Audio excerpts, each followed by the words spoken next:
നമസ്കാരം. എല്ലാവരും സുഖമായിട്ടിരിക്കുന്നോ? ഞങ്ങളിവിടെ സന്തോഷമായിട്ടിരിക്കുന്നു കേട്ടോ. അപ്പോൾ വീക്കെൻഡൊക്കെ എങ്ങനെയുണ്ടായിരുന്നു? അടിച്ചു പൊളിച്ചോ?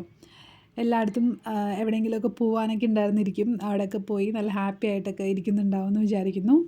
അപ്പോൾ ഞങ്ങളും ഈ വീക്കെൻഡിൽ ഞങ്ങളെങ്ങും പോയില്ല കേട്ടോ. വീട്ടിൽ തന്നെ ഭയങ്കര കാം ആൻഡ് ക്വയറ്റ് ആയിട്ട് പീസ്ഫുൾ ആയിട്ടുള്ളൊരു വീക്കെൻഡായിരുന്നു ഞങ്ങളുടെ. ഇപ്പോൾ നമ്മൾ കാണാൻ പോകുന്ന വീഡിയോ ലാസ്റ്റ് വീക്കെൻഡിൽ ഞങ്ങൾ പുറത്ത് പോയതിൻ്റെ വീഡിയോ ആണ് കേട്ടോ. അപ്പോൾ ജസ്റ്റ് പോയത് ഒരു ബീച്ചിലേക്കാണ്. നമ്മുടെ ചെന്നൈയിൽ ഒരുപാട് ബീച്ചസ് ഉണ്ടെന്ന് എല്ലാവർക്കും അറിയാമല്ലോ. അപ്പോൾ ബീച്ച് കൊണ്ട് അനുഗ്രഹീതമായ ഒരു സ്ഥലമാണ് ചെന്നൈ. എങ്ങോട്ട് തിരിഞ്ഞാലും ബീച്ചുകളാണ്. അപ്പോൾ നമ്മൾ പോയത് ബസന്റ് നഗർ ബീച്ചാണ് കേട്ടോ. ബസന്റ് നഗർ ബീച്ച് നമ്മൾ ന്യൂ ഇയർ വ്ളോഗിൽ ഞാൻ കാണിച്ചിട്ടുണ്ടായിരുന്നു. പക്ഷേ ബീച്ചിലേക്കൊന്നും ഇറങ്ങാൻ പറ്റിയില്ല. അന്ന് ന്യൂ ഇയറിൻ്റെ സമയത്ത് ഈ വാക്ക് വേ മാത്രമേ ഓപ്പൺ ആയിട്ടുണ്ടായിരുന്നുള്ളൂ. ബീച്ചൊക്കെ ക്ലോസ്ഡ് ആയിരുന്നു. അപ്പോൾ ബസന്റ് നഗർ ബീച്ച് അത്യാവശ്യം നല്ല ഫേമസ് ആയിട്ടുള്ളൊരു ബീച്ചാണ്.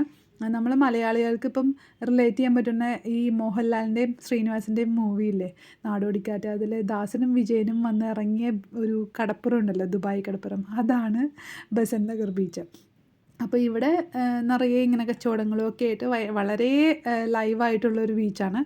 അപ്പോൾ ഞങ്ങൾ ചുമ്മാ ഒന്ന് നടക്കാനും അങ്ങനെ കാറ്റൊക്കെ കൊണ്ട് കുറച്ച് നേരം ഇരുന്നിട്ട് പോകാനൊക്കെ വേണ്ടിയിട്ട് വന്നതാണ് കേട്ടോ. അങ്ങനെ ബസന്റ് നഗർ ബീച്ചും ഇവിടെ തിരുവാൺമിയൂർ ബീച്ചുണ്ട്, അതും അടുത്തടുത്ത് തന്നെയാണ്. പിന്നെ ഇങ്ങോട്ട് പോന്നു. പക്ഷേ എനിക്ക് കുറച്ചുകൂടെ ഇഷ്ടം തിരുവാൺമിയൂർ ബീച്ചാണ് കേട്ടോ. കുറച്ചും കൂടെ എന്തോ കാമായിട്ട് എനിക്ക് ഫീൽ ചെയ്യാറുണ്ട്. ഇത്രയും റഷ് ഉണ്ടാവില്ല അവിടെ. അപ്പോൾ ബീച്ചിൽ നമ്മൾ പോകുന്നത് ഭയങ്കര തിരക്കിൽ പോകാനൊന്നും അല്ലല്ലോ. നമ്മൾ ആ ബീച്ചിൽ പോയിട്ട് ഒരു പ്രത്യേക ഒരു ഫ്രഷ്നെസ് നമുക്ക് ഫീൽ ചെയ്യുമല്ലേ, അതൊന്ന് ആസ്വദിക്കാനല്ലേ പോകുന്നത്. അപ്പോൾ കുറച്ചുകൂടെ തിരക്ക് കുറഞ്ഞ ബീച്ചാകുമ്പോൾ കുറച്ചുകൂടെ നന്നായിട്ട് എനിക്ക് തോന്നാറുണ്ട്. അപ്പോൾ ബീച്ചിലേക്ക് പോകുന്നതിന് മുന്നേ ഞങ്ങൾ സന്ധ്യയായിട്ട് ഇവിടെ എത്തിയപ്പോൾ ബീച്ചിലേക്ക് പോകുന്നതിന് മുന്നേ ആയിട്ട് ഒരു ഗ്ലാസ് ചായ കുടിക്കാമെന്ന് പറഞ്ഞിട്ട് ഇങ്ങോട്ട് വന്നതാണ്. അപ്പം ചായ കുടിക്കാൻ കയറിയപ്പം വിചാരിച്ചു, ഷൈച്ചേട്ടൻ പറഞ്ഞു എന്നാൽ ഒരു റോളും കൂടെ കഴിച്ചിട്ട് പോകാമെന്ന് വിചാരിച്ച് അങ്ങനെ പൊട്ടറ്റോ വലയുന്നൊരു റോള് പറഞ്ഞു. ഇവിടെ നിന്ന് ആദ്യമായിട്ടോ ഇത് കഴിക്കണേ. ഒരു ചിക്കൻ റോളാണ്. പൊട്ടറ്റോ വാല ആയതുകൊണ്ടാണെന്ന് തോന്നുന്നു മൊത്തം പൊട്ടറ്റോസ്, ഫ്രഞ്ച് ഫ്രൈസ് ആയിരുന്നു കൂടുതലും. അത്രയ്ക്ക് ഇങ്ങോട്ടൊരു വലിയ ടേസ്റ്റൊന്നും ഉണ്ടായിരുന്നില്ല. ഒരു ഓക്കെ അത്രേ പറയാനുള്ളൂ. അപ്പം ഞങ്ങൾ അതും കഴിച്ചു ബീച്ചിലേക്ക് പോകാൻ തുടങ്ങുവാണ് കേട്ടോ. അപ്പോൾ ഈ ബീച്ച് എന്ന് പറയുമ്പം എനിക്ക് ഭയങ്കര ഇഷ്ടമാണ് കേട്ടോ. പേഴ്സണലി ബീച്ചിൽ പോകുന്നത്, ഒരു മാളിലോ വേറെ എവിടെയെങ്കിലും പോകണോ ബീച്ചിൽ പോകണോ എന്ന് ചോദിച്ചു കഴിഞ്ഞാൽ ഞാൻ ബീച്ച് സെലക്ട് ചെയ്യുള്ളൂ. വേറെ ഒന്നും കൊണ്ടല്ല, ബീച്ചിൽ വരുമ്പോൾ ശരിക്കും നമുക്ക് എല്ലാവർക്കും കിട്ടുന്ന ഒരു ഹീലിംഗ് ഇഫക്റ്റാണ്. നമ്മുടെ മൈൻഡിലുള്ള കുറേ കൺഫ്യൂഷൻസും കുറേ കാര്യങ്ങളും എല്ലാം ഹീൽ ചെയ്ത് നമ്മൾ കുറച്ച് ഫ്രഷ് ആയിട്ട് തിരിച്ചു പോകുന്ന പോലെ എപ്പോഴും എനിക്ക് ഫീൽ ചെയ്യാറുണ്ട് കേട്ടോ.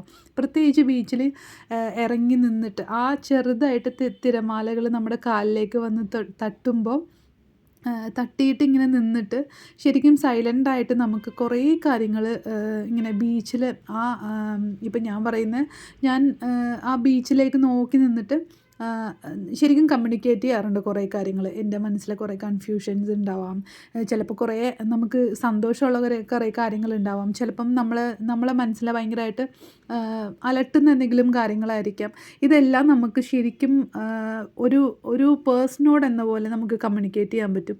നമുക്ക് അവിടെ നിന്ന് ഒരു റെസ്പോൺസ് പോലെ നമുക്ക് ഫീൽ ചെയ്യുകയും ചെയ്യും. അതുകൊണ്ടൊക്കെ ആയിരിക്കും പണ്ടത്തെ സിനിമയിലൊക്കെ ഇങ്ങനെ എന്താ പറയുക, ഭയങ്കര സങ്കടം വരുമ്പോൾ ആൾക്കാർ ബീച്ചിലൊക്കെ വന്ന് തനിയെ ഇരിക്കുന്നതൊക്കെ കാണിക്കാറില്ലേ. അതൊക്കെ അതുകൊണ്ട് തന്നെ ആയിരിക്കാം നമുക്കിങ്ങനെ ശരിക്കും അവിടെ ഇരുന്ന് നമ്മുടെ ഭാരങ്ങളൊക്കെ ഇറക്കി വെച്ചിട്ട് തിരിച്ചു പോരാൻ പറ്റുന്ന ഒരു ഹീലിംഗ് ഇഫക്റ്റാണ് കേട്ടോ. എല്ലാവർക്കും അങ്ങനെയാണോ എന്ന് എനിക്കറിയില്ല. എന്നാലും ഭൂരിഭാഗം പേരും അത് ആസ്വദിക്കുന്നുണ്ടാവാം, അത് അനുഭവിക്കുന്നുണ്ടാവാം. അപ്പോൾ എനിക്കങ്ങനെ എപ്പോഴും തോന്നാറുണ്ട്. എനിക്ക് വല്ലാത്തൊരു ഹാപ്പിനെസ് കിട്ടാറുണ്ട് ആ കടൽ തിരകളിലൂടെ നമ്മളിങ്ങനെ കാലിൽ മുട്ടിയിട്ട് ഇങ്ങനെ നടക്കുമ്പോഴും അവിടെ നിൽക്കുമ്പോഴും ഒക്കെ. ബീച്ചിൽ പോയി കഴിഞ്ഞാൽ എനിക്ക് ജസ്റ്റ് ഒന്ന് കാലിൽ നനക്കാതെ പോരാൻ ഒട്ടും മനസ്സ് വരാറില്ല കേട്ടോ. അങ്ങനെ എന്തെങ്കിലും ഒരു സാഹചര്യം പ്രത്യേകിച്ച് വന്നാൽ മാത്രമേ ഞാൻ ഇറങ്ങാതെ പോരുള്ളൂ. അല്ലെങ്കിൽ ജസ്റ്റ് ഒന്ന് ഇറങ്ങി കാലൊക്കെ നനച്ച് ശരിക്കും ഒരു ഫ്രഷ്നെസ് ഫീൽ ചെയ്തിട്ട് തന്നെ ഞാൻ തിരിച്ചു പോരുള്ളൂ. അപ്പോൾ ഞങ്ങളിപ്പോൾ എന്തായാലും ബീച്ചിൽ പോകുമ്പോൾ ഞങ്ങൾ മൂന്നുപേരും കൂടെ ഒന്ന് കാല് നനച്ച് ഒന്ന് ഇറങ്ങി നിന്ന് കുറച്ച് നേരമൊക്കെ അവിടെ ഇരുന്നിട്ടൊക്കെ പോരാറുള്ളൂ. എനിക്ക് ശരിക്കും കുട്ടിക്കാലത്തെ ഓർമ്മകളാട്ടോ ബീച്ച് കാണുമ്പോൾ. ബീച്ചിൽ എപ്പോൾ പോയാലും എൻ്റെ മനസ്സിലേക്ക് ആദ്യം വരുന്ന കുട്ടിക്കാലത്തെ എൻ്റെ ഒരു ഞാൻ അവിടെ നടന്നിരുന്ന ആ ഒരു സീനൊക്കെയാണ് കേട്ടോ. ഈ പ്രാവശ്യം വന്നപ്പോഴും ഞാനവിടെ കുറച്ച് നേരം നിന്നപ്പോൾ എനിക്കത് ശരിക്കും എന്നെ എനിക്ക് കാണാൻ പറ്റിയായിരുന്നു. പണ്ട് ഞാൻ പോയിരുന്നത് ചെറായി ബീച്ചിലാട്ടോ. വേറെ ബീച്ചൊന്നും എനിക്കങ്ങനെ കാര്യമായിട്ട് അറിയില്ലായിരുന്നു. അടുത്ത് കുറേ ബീച്ചുണ്ടായിരുന്നു. പക്ഷേ എൻ്റെ വീട് ആ ബോൾഗാട്ടി അതിൻ്റെ അടുത്ത് തന്നെയാണ് കേട്ടോ. അപ്പോൾ നമ്മുടെ അടുത്ത് തന്നെയാണ് പുതുവൈപ്പ് ബീച്ചും ഒക്കെ. പക്ഷേ ഞാൻ അവിടെ ഒന്നും ഇതുവരെ പോയിട്ടില്ലായിരുന്നു കേട്ടോ. ചെറുതിലെ ചെറായി ബീച്ചിലാണ് ആദ്യമായിട്ട് പോയിരിക്കുന്നത്. ആകെ പോവാറുള്ളത് ഒരുപാട് തവണ പോയിട്ടുമുണ്ട് അവിടെ. അപ്പോൾ ബീച്ചിലേക്കൊന്നും വീട്ടിൽ നിന്ന് അങ്ങനെ പോവാറൊന്നുമില്ലായിരുന്നു. പക്ഷേ എൻ്റെ അച്ഛൻ്റെ അമ്മയുടെ അനിയത്തിയുടെ വീട് അവിടെയായിരുന്നു, ചെറായിൽ. അപ്പോൾ വീട് തൊട്ടടുത്ത് തന്നെയാണ് കേട്ടോ. കാരണം അവരുടെ വീട്ടിൽ നിന്ന് നോക്കിക്കഴിഞ്ഞാൽ ബീച്ച് കാണാം. ബീച്ചിൻ്റെ ആ തിരമാലകളുടെ ഒരു ആരവമുണ്ടല്ലോ, അതൊക്കെ ശരിക്കും കേൾക്കാം. വീട് കഴിഞ്ഞാൽ പിന്നെ റോഡ്, തൊട്ടപ്പുറത്തെ റോഡ്. അത് കഴിഞ്ഞാൽ ഈ ബീച്ചിൻ്റെ ഒരു കല്ലിൻ്റെ ഒരു മതിലുണ്ടായിരുന്നു. അപ്പോൾ ആ മതിൽ തിട്ടയാണ് നമുക്ക് കാണാൻ പറ്റുന്നത് കേട്ടോ. അപ്പോൾ അത്ര അടുത്തായിരുന്നു ബീച്ച്. അത്ര അടുത്തായിരുന്നു വീട്. പക്ഷേ ഇപ്പോൾ അവർ ആ വീട്ടിലല്ല താമസം. കാരണം കുറച്ച് ഈ സുനാമിയൊക്കെ വന്നപ്പോൾ ആ സേഫ്റ്റിയൊക്കെ ഒന്ന് നോക്കിയിട്ട് അവർ വേറെ വീട് വെച്ച് അങ്ങ് മാറി.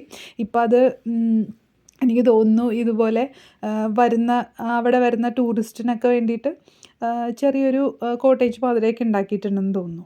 അപ്പോൾ അങ്ങനെ ആ ഓർമ്മകളൊക്കെ ആട്ടോ എനിക്ക്. ഞാനവിടെ പോകുമ്പം അമ്മമ്മ വെക്കേഷൻ സമയത്താണെന്നുണ്ടെങ്കിൽ എന്നെയും കൂടെ കൊണ്ടുപോകും. അപ്പോൾ ഞാൻ 3-4 ദിവസം അവിടെ നിന്നിട്ടൊക്കെ വരുള്ളൂ. ഒരു 8-9 വയസ്സിലുള്ള ഒരു ഞാനാണ് കേട്ടോ. അവിടെ ബീച്ചിൽ രാവിലെ പോകും, കുറച്ച് നേരം കളിക്കും. അപ്പോൾ അമ്മമ്മ കൂടെ ഉണ്ടാവും. അത് കഴിഞ്ഞ് വെയിലാറി കഴിയുമ്പോൾ ഒന്നുകൂടെ പോവും. ഉച്ച മുതൽ പോകാനായിട്ട് ഇങ്ങനെ തയ്യാറായിരിക്കുമായിരിക്കും. വെയിലാറട്ടെ എന്ന് പറഞ്ഞ് വെയിലാറി കഴിയുമ്പോൾ തന്നെ ഞാൻ പോവും. എന്നിട്ട് അവിടെ നിന്ന് കളിക്കും. അവിടെ കുഞ്ഞു കുഞ്ഞു ഞണ്ടുകളുണ്ടാവും ബീച്ചിൽ. ഇന്ന് കാണുന്ന ചെറായി ബീച്ചൊന്നും അല്ല കേട്ടോ. ഈ ഒരു കൽത്തിട്ടയൊക്കെ ഉണ്ടായിരുന്ന ശരിക്കും ഹൈറ്റിലായിരുന്നു ഭയങ്കര. നമുക്ക് പെട്ടെന്ന് അവിടെ നിന്ന് നോക്കുമ്പോൾ ബീച്ച് തിരയൊന്നും കാണാൻ പറ്റില്ല. അത്രയും ഹൈറ്റിൽ ഈ കൽത്തിട്ട ഉണ്ടായിരുന്നു. സ്റ്റെപ്പ് പോലെ ഉണ്ടായിരുന്നു സൈഡിൽ കൂടെ. അതിൽ കൂടെ കയറി മേലിലേക്ക് പോയിട്ട് പിന്നെയാണ് ബീച്ച് കാണുക. ഇപ്പോൾ പക്ഷേ അങ്ങനെയൊന്നുമല്ല. സുനാമിയൊക്കെ വന്ന് ആ ഒരു സമയത്തൊക്കെ അതൊക്കെ മാറിപ്പോയി. അപ്പോൾ എൻ്റെ മനസ്സിൽ ഇപ്പോഴും ഉണ്ട് ആ ബീച്ച്, പഴയ ബീച്ച്. അപ്പോൾ അവിടെ നടന്ന് ഈ ഞണ്ടിൻ്റെ ഒപ്പം ഓടിക്കളിക്കും. അത് കഴിഞ്ഞ് പിന്നെ ഈ ശംഖുകളുണ്ടല്ലോ, പിന്നെ ഇത്തലെന്ന് പറയും, അതായത് കക്ക, അതൊക്കെ പെറുക്കി കളിക്കും. അങ്ങനെ കുറേ കളികളൊക്കെ ഞാൻ അവിടെ നിന്ന് കളിക്കും കേട്ടോ. കാലൊക്കെ ഇങ്ങനെ മണ്ണിൽ പൂഴ്ത്തി വെച്ചിട്ട് ഇങ്ങനെ അത് മണ്ണൊക്കെ കൊണ്ട് മൂടി, പിന്നെ വീട് പോലെയൊക്കെ മണ്ണ് കൊണ്ട് ഉണ്ടാക്കി, അങ്ങനെ കുറേ കളികൾ അവിടെ കളിക്കുമായിരുന്നു. എനിക്ക് വല്ലാത്ത ഹാപ്പിനെസ് തന്നിരുന്ന ആ ദിവസങ്ങളാട്ടോ അവിടെ പോയി നിൽക്കുന്നതൊക്കെ. ശരിക്കും നമ്മൾ കുട്ടിയായിരിക്കുമ്പോൾ നമ്മുടെ അങ്ങനത്തെ എക്സ്പീരിയൻസൊക്കെ നമ്മൾ ഒരിക്കലും മറക്കില്ല എന്ന് പറയുമല്ലോ. എൻ്റെ മനസ്സിൽ എപ്പോഴും ഒരു എന്താ പറയുക, മനസ്സിനിങ്ങനെ തണുപ്പിക്കുന്ന പോലത്തെ കുറേ ഓർമ്മകളിൽ ഒന്നാട്ടോ അവിടെ പോയി നിന്നിട്ടുള്ള ആ ബീച്ചിലുള്ള എൻ്റെ ആ സമയങ്ങളൊക്കെ. ശരിക്കും നമ്മൾ ഒരുപാട് ഇങ്ങനെ വർഷങ്ങൾ കഴിഞ്ഞ് പോകും തോറും, ഓരോ വർഷം കഴിയുന്തോറും, ഓരോ പ്രായം കൂടുന്തോറും എൻ്റെ കുട്ടിക്കാലത്തെ ആ ഓർമ്മകൾ എൻ്റെ മനസ്സിലിങ്ങനെ ശരിക്കും തെളിഞ്ഞു വരുന്ന പോലെ എനിക്ക് തോന്നാറുണ്ട് കേട്ടോ. ഞാൻ പണ്ടൊന്നും ഓർക്കാത്ത കുറേ കാര്യങ്ങൾ പോലും എൻ്റെ മനസ്സിൽ ഇപ്പം ഇങ്ങനെ ഇടയ്ക്കിടയ്ക്കായിട്ടൊക്കെ തെളിഞ്ഞു വരാറുണ്ട്. പഴയ കാര്യങ്ങൾ എന്ന് പറഞ്ഞാൽ ഈ കുഞ്ഞായിരുന്നപ്പം, അതായത് ഒരു 12 വയസ്സ് താഴെയുള്ള ഒരു പ്രായത്തിലുള്ള കാര്യങ്ങൾ എനിക്ക് ശരിക്കും ഇങ്ങനെ ഓർമ്മ കൂടുതലായിട്ട് ഇങ്ങനെ തെളിഞ്ഞു വരുന്ന പോലെ എനിക്ക് തോന്നാറുണ്ട്. ഇതിപ്പോൾ എനിക്ക് മാത്രമാണോ അല്ല എല്ലാവർക്കും അങ്ങനെയാണോ എന്ന് എനിക്കറിയില്ല കേട്ടോ. അപ്പോൾ അങ്ങനെ ആരെങ്കിലും ഉണ്ടെങ്കിൽ ഒന്ന് റിലേറ്റ് ചെയ്യാൻ പറ്റുന്നുണ്ടെങ്കിൽ ഒന്ന് കമൻറ്റ് ചെയ്തേക്കണേ. അപ്പോൾ അങ്ങനെയൊക്കെയാണ്. എനിക്ക് ബീച്ച് എന്ന് പറയുമ്പോൾ ഒരു സ്പെഷ്യൽ തന്നെയാണ്. വേറെ എവിടെ പോകുന്നതിലും ഒരു പ്രത്യേക ഹാപ്പിനെസ്സാണ്. അങ്ങനെ ഞങ്ങൾ ഇന്നത്തെ കലാപരിപാടികളൊക്കെ കഴിഞ്ഞിട്ട് തിരിച്ചു പോരുവാണ് കേട്ടോ. അപ്പോൾ ദാസനും വിജയനും വന്നിറങ്ങിയപ്പോൾ ഒരു ഇത് കാണിക്കില്ല, അതാണ് കേട്ടോ ഇപ്പോൾ കണ്ടത്. അങ്ങനെ പാറു ഇവിടെ നിന്ന് ഓരോ പോസൊക്കെ കാണിച്ചുകൊണ്ടിരിക്കുകയാണ്. അങ്ങനെ ഞങ്ങൾ തിരിച്ചു പോവുക. അപ്പോൾ ഇന്ന് നമ്മൾ കുറേ ബീച്ചിൻ്റെ കഥകളും പിന്നെ എൻ്റെ പഴയ പുളുക്കഥകളൊക്കെ കേട്ടിട്ടാണ് ഇന്നത്തെ വീഡിയോ കൊണ്ടുപോയത്. അപ്പോൾ നിങ്ങൾക്ക് റിലേറ്റ് ചെയ്യാൻ പറ്റുമോ എന്ന് എനിക്കറിയില്ല. എനിക്ക് എപ്പോഴും ബീച്ചെന്ന് പറയുമ്പോഴുള്ള ഓർമ്മകളൊക്കെയാണ് കേട്ടോ ഞാൻ നിങ്ങളോട് ഷെയർ ചെയ്തത്. ഈ കാണുന്നത് ഈ ഇലക്ട്രോണിക് വേസ്റ്റ് കൊണ്ട് ഉണ്ടാക്കിയിട്ടുള്ള ഈഗിളിൻ്റെ രൂപമാണ് കേട്ടോ.